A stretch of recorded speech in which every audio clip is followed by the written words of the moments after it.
नमस्कार, आप देख रहे हैं न्यूज ग्राउंड जीरो। मैं हूं पंकज सोनी। अभी आपने सुना होगा कि एक शिक्षिका द्वारा एक बाबू को, जो सीएम राइज में बाबू हैं, उन्हें थप्पड़ मारने की घटना सामने आई थी। और ये वीडियो जो थप्पड़ मारने का है, ये काफी वायरल भी हुआ। आज हमारे साथ नीता विश्वकर्मा जी है, जिनके ऊपर ये आरोप है कि उन्होंने मारा है। और अब ये सब मामला जिला शिक्षा अधिकारी कार्यालय और शिकायतें भी हुई हैं तमाम।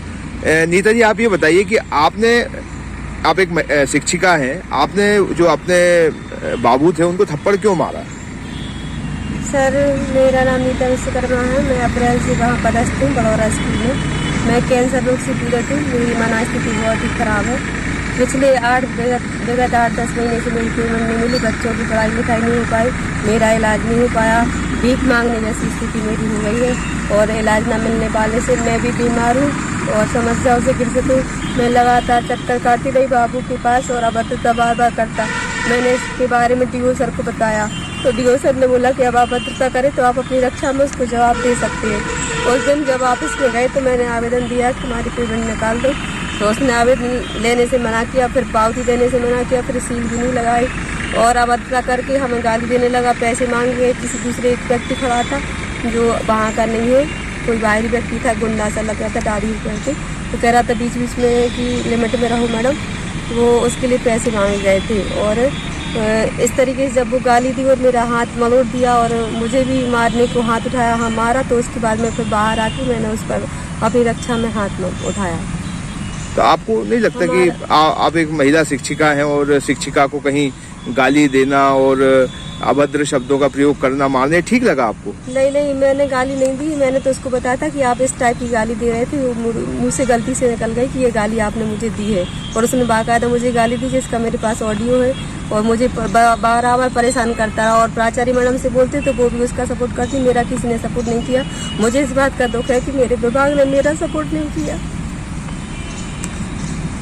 नहीं तो आपको 8 महीने से परेशान है आप अपनी सैलरी के लिए, तो आपने कहाँ प्रयास किया? हमने कमिश्नर सर को दिया, कलेक्टर सर को दिया, जेडी सर को दिया, डीओ सर को दिया, संकुल प्राचार्य को 10 बार दिया, संकुल प्राचार्य के यहाँ 10 बार दिया, लेकिन कोई पावती रिसीव कभी नहीं दिया। मैं और बोलती रही कि तुम्हारा व्यवहार खराब है, तुम्हारा सर्विस बुक खराब है, तुम यहाँ मत आया करो, तुम्हें यहाँ नहीं आना चाहिए, हम तुम्हारा पेमेंट कभी नहीं निकालेंगे, तुम्हें जो करना हो तो कर दो, ये सब बोलते रहे। आपको कितनी दिक्कत हो रही है सैलरी ना मिलने से?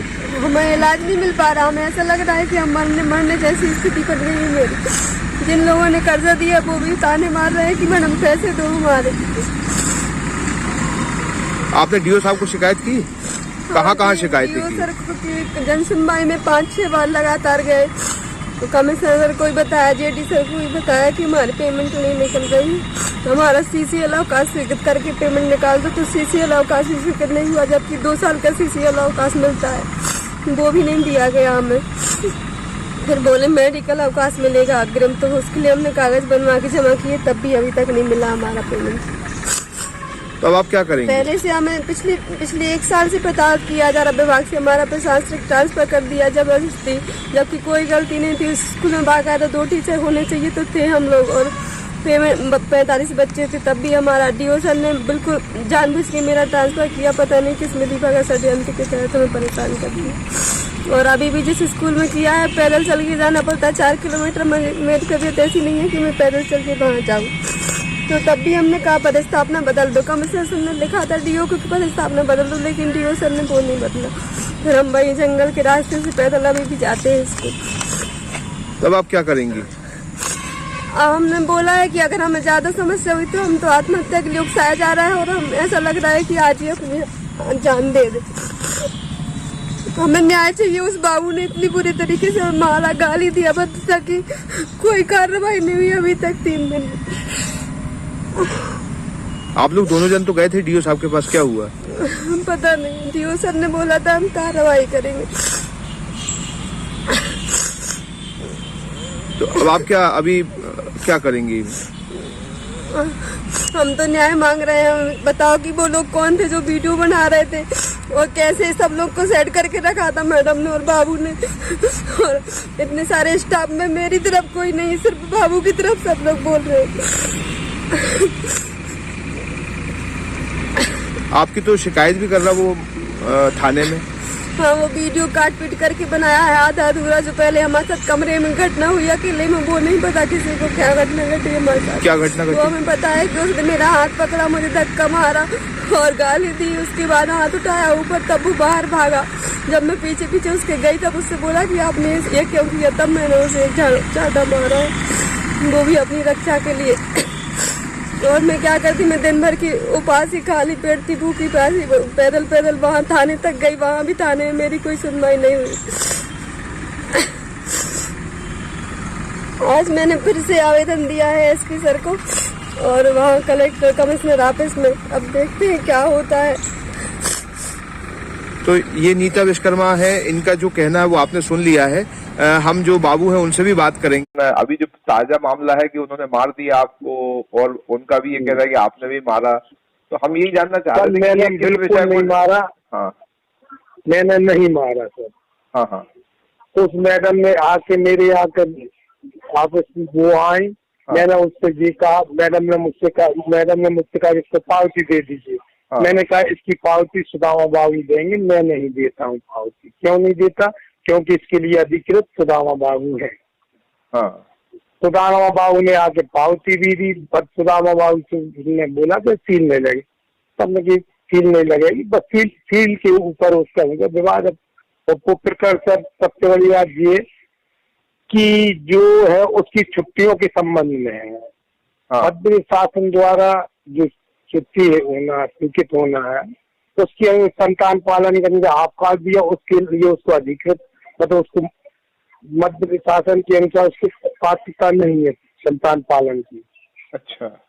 और उसके बाद उसने उसी दिन तो आवेदन उसके लिए भी अभी 24 तारीख को मैं DO ऑफिस गया। 24 को वहाँ पे CM हेल्पलाइन जो प्रभारी है मनीषा मैडम, हाँ।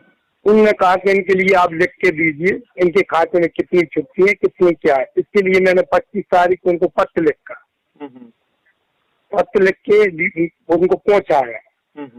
और फिर मैं 30 तारीख को आवेदन, तो उसमें निर्धारित प्रपत्र नहीं लगा था, तो फिर से यहाँ से बाबू जी ने लिख के भेजा वहाँ पे कि आपने डाटा। इसलिए वो 2 तारीख को आए वो आवेदन लेकर, हाँ। छुट्टी का आवेदन, क्योंकि इनकी छुट्टियां हैं जो पूर्व की हैं, क्योंकि जो सस्पेंड रही उस कारण वो पूरा प्रकरण वैसा है कि उस पीरियड की मांग है। और जब से यहाँ पे आए, इनने 12 तारीख को यहाँ पे ज्वाइन किया था, 12 अप्रैल से पूरी की पूरी वेतन, 13 अप्रैल से पूरी की पूरी वेतन इनको दी जा रही है, अभी भी दी जा रही है। ये मतलब पूर्व का वेतन है, 8 महीने का जो है वो पुराना वेतन है। उस पीरियड में यहाँ रही ही नहीं है वो मैडम। अच्छा। इस कार्यालय में रही ही नहीं है, उस पीरियड की है ये पीरियड। ये सस्पेंड हुई, 2 बार सस्पेंड हुई, उसके कारण ऐसा सब है। अच्छा, तो ये मतलब जो मांग रही हैं मैडम पैसे, वो उसमें कितनी पात्रता रखती, कितनी नहीं रखती? मतलब 8 महीने की खाते केवल 50 दिन ही STL है, जिसको फुल वेतन पे 25 दिन की ही पात्रता आती है। अन्य अवकाश के लिए इनने आवेदन अभी 2 तारीख को दिया, जब मैंने लिख के इनको दिया कि आप कृपया अन्य अवकाश का आवेदन प्रस्तुत करें। उन अवकाश के लिए आधे अवकाश है, और भी अवकाश है, इनको दिया जा सकता है, परंतु वेतन में समस्या उनकी छुट्टियां नहीं है खाते में। उनको अब सूचित किया जाएगा सब। 2 तारीख को उसी दिन तो उनने झगड़ा किया, अब उनको जैसे होगा तो उनसे नियमों के अनुसार उसको स्वीकृत किया जाएगा, उसके बाद उसकी वेतन निकाल दी जाएगी सर। अभी तो क्या आप इस मामले में जैसे आपके साथ मारपीट हुई, कोई कार्रवाई कर रहे हैं क्या? हाँ, मैंने एक आवेदन उस दिन तो मैंने प्रिंसिपल महोदय के लिए दिया था कि मेरे लिए मैडम ने थप्पड़ मारा, और मेरे उस दिन बहुत दिन के मानसिक संतुलन जैसा मुझे आघात हुआ था, क्योंकि मुझे 25 साल में, मेरी पूरी जिंदगी में मुझे केवल तक 1.5 वर्ष, पौने 2 वर्ष से खेला बचा है। जून 24 में मैं सेवानिवृत्त हो जाऊंगा। जून 24 में मेरा सेवानिवृत्ति होना है। मुझे केवल पौने 2 साल बचे हैं, जिस कारण मेरे लिए बहुत आघात हुआ उस दिन के। पहली बार किसी ने 25 साल हो गए, मेरे 26 साल हो रहे उस संकुल के अंतर्गत मुझे काम करते हुए, ईमानदारी से उसका ये नतीजा मुझे मिला कि आज के एक मैडम ने आके मेरे लिए थप्पड़ मारा।